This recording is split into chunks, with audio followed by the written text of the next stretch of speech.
Hi, and welcome to Bouldersaurus.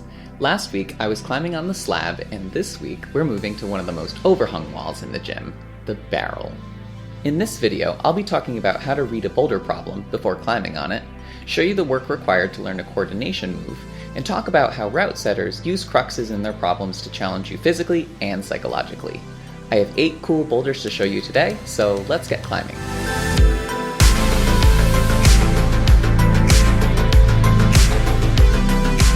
We'll start things off with the screen V6 on the 30-degree overhung wall, which starts with a fun sequence of crimps, a big move in the middle, and finishing on some slopers.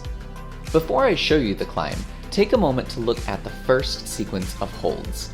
The start holds are shown below, so take a moment to predict what order I will move through the next 4 holds and with which hands.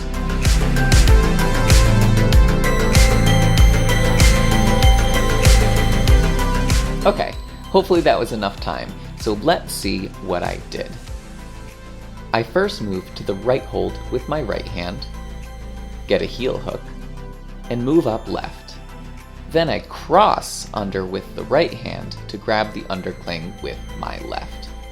The process I just modeled is called route reading, and before a climber hops on a boulder, they'll try to predict the correct sequence of moves. When done accurately, this can save a lot of energy and failed attempts. This leads us to the crux of the boulder, a large cross up to this sloper. The move itself is easy, but making sure you slowly unwind the swing coming out of it takes some body tension. From here, the rest of the climb is much more straightforward, with some good holds up top.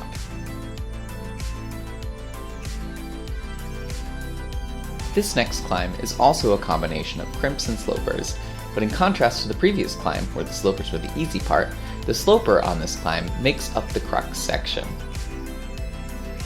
This climb starts from a sitting position before moving up the corner with a series of crimps that progressively get harder to hold.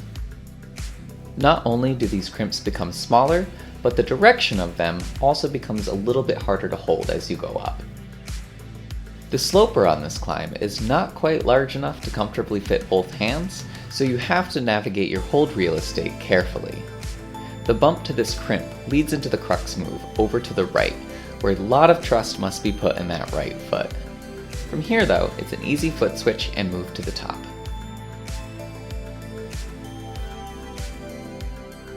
I'm unsure what to put for the grade on this climb, as when I climbed it there was a way to sorta cheat the climb a little bit. It was intended to be a dynamic jump, but as you'll see in a moment, I suspected I could span the gap. The start hold was made much worse to prevent this method, but when I climbed it, I had to generate a lot of momentum to establish on my right foot and span the gap. The wall's at a 30-degree overhang here, so you're really fighting against gravity on this move. With enough tries, I was able to consistently stick this move. I'm only 5'7" with a +0 ape index, so I have no business pretending I'm long, but it worked in my favor here. After cheating the jump, the next few moves are quite easy as the holds are super good. However, that quickly ends moving to these 2 volumes with little chips on them. I opt for a right toe hook to keep my body close to the wall for the cross, but according to my friends who tried to replicate this method, they said it was awful and my legs are too flexible. The last hold is apparently a finish hold, but there was no tag on it, so I pogoed to the top of the wall to finish this climb.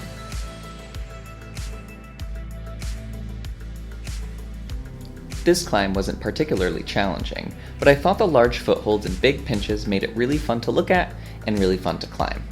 And it also inspired the naming motif for this video. The starting move is actually quite difficult given the thickness of the starting pinch, and the climb transitions through some easy moves into the overhang. The top of this climb was surprisingly challenging given the direction of the top pinches. They start off nice, but get surprisingly slopey toward the top. There's a cheeky finish hold around the corner to finish up this neat climb.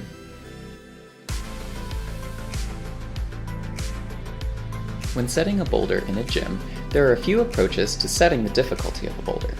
Sometimes the goal of the problem is to be consistent, where each move is about the same difficulty and the challenge is stringing them together. Other times there's 1 or 2 moves that are much more difficult than the other. This second approach is closer to how bouldering is outdoors, where the crux of a boulder typically determines its difficulty. This yellow V7 is an example of the latter, with a very defined crux. Unfortunately, it's the very last move on the climb. The move itself isn't terribly hard in isolation, but having to do a strenuous climb leading up to it is both physically demanding and psychologically taxing. You need to make sure you rest enough to have enough energy, move efficiently to preserve that energy, and be mentally ready to fully commit to the last move. The climb starts with some easy moves out of the barrel feature into 2 undercling crimps that require a lot of body tension to hold. The pinch out left is good, but you have to really spend a lot of time on it to get both hands situated, which takes a lot of energy. The 2 crimps at the top of the climb are not very in-cut, so you must hit them perfectly. The move to the first crimp isn't too bad, but the second one has a really awkward foot and requires a lot of precision to hit perfectly. This is the crux move. From here, it's an easy move to the top of the wall. Oh, guess what time it is? That's right, squish into the corner time. If you've watched my previous videos, you'll know my climbing superpower is squishing into corners. It's not the most useful skill, but it helped on this problem. Most of climbing revolves around pulling, but when you're in a corner, you're mostly pushing yourself up while your legs keep you stable. Picture what you do when you would be climbing on a countertop, for example.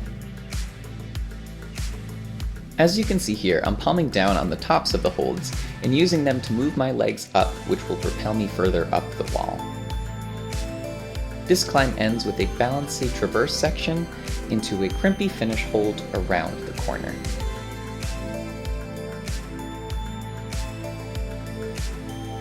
The next 2 climbs use holds known as pockets, where, depending on the size, you can either fit all or some of your fingers inside. Typically you don't see these too often in gyms, as they're probably the fastest way for an inexperienced climber to injure their fingers, but the pockets on this climb weren't too bad. And you can see a close-up of one of the holds here, before you move into the steep section of wall. Using moves like a toe hook here are great for keeping your hips close to the wall. Matching a hold is when you put both hands on it, and pockets really prevent you from matching holds easily, so route setters can really force a specific hand sequence when using these types of holds. The pockets at the top of the climb are much worse than the start, but luckily you don't really have to do any crazy hard moves on them, so the end was no big deal. This climb was a lot of fun. This final climb uses pockets as well. It was given 1 grade harder than the previous climb, which was surprising to me, as I thought it felt more like a V3. Sometimes it's easy to overlook your own strengths when judging the grade of a climb, and watching other climbers struggle on this climb helped reinforce the fact that just because it was easy for me doesn't mean it'll be easy for everyone. If you made it this far, I would like to thank you for watching my video, and let you know that your most recent haircut looks great. Wow, look at that haircut. Let me know in the comments if you have any questions about climbing, want to see anything in future videos, or have any climbing challenges you want to see me take on. I'd love to give them a shot. That's all for this climbing session. Have a wonderful weekend. Bye bye.